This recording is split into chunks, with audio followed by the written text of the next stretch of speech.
Hi all, today we are with Giulio Ferrari, who is an ophthalmologist and team leader of the eye repair lab at Hospital San Raffaele in Milan.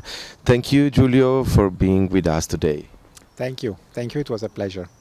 So, in your intervention this morning at the 6th European Aniridia Conference, you talk about a study that you are doing on the inflammation of the eye, in particular in order to solve or fix, we can say, maybe it's too much, but we try to say in this way, the problematic of inflammation of the eye related to the aniridia. Would you talk with us about it? Yeah, sure.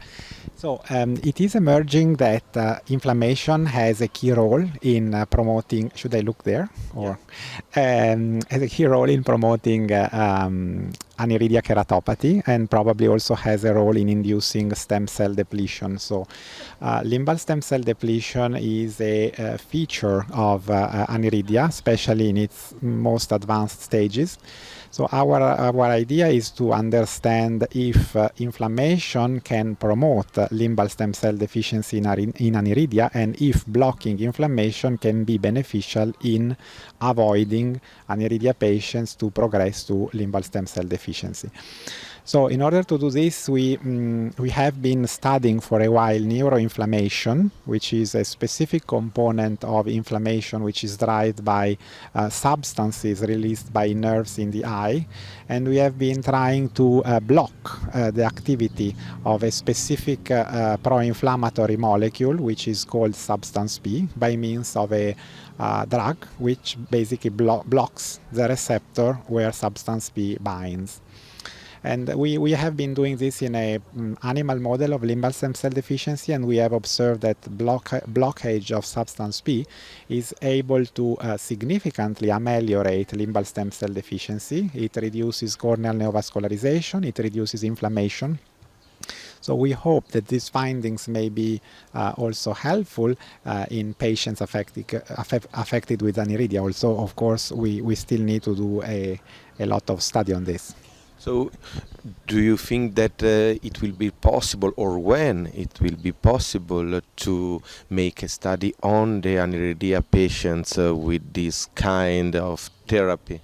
So far the data we have are in animal models of limbal stem cell deficiency, but not specifically in aniridia. So I think that the next step for us would be to, and we have already started doing it, to collect biological samples, which means like tear fluid cells from the ocular surface of aniridia patient in the setting of a clinical study, and then see if the pro-inflammatory molecule and also others that we are interested in are expressed at higher levels, because if it is like that, it makes sense that blocking this activity with a specific antagonist may help reducing inflammation and perhaps control limbal stem cell deficiency. And with this control, do you think that maybe it could help also to a regeneration of the epithelium? That's really a difficult question. We still need to see this in animals. I would say that my expectation is that this treatment would be more effective if it is administered like a little bit earlier than like end stage aniridia keratopathy with complete limbal stem cell deficiency.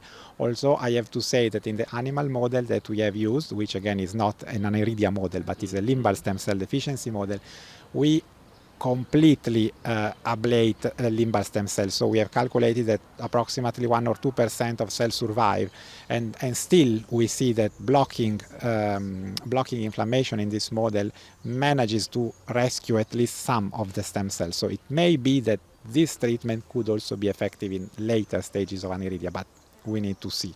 Obviously, we know that the stem cells is something that aniridia block or reduce the regeneration of the stem cells in the limbus. So it would be another problem to solve after the reducing of the inflammation, obviously.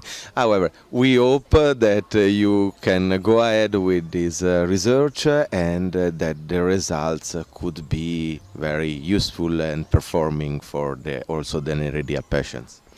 Thank you, and we hope that too. And thanks to the Aniridia Association for what it's doing and for the input that patients are giving us. Thank you.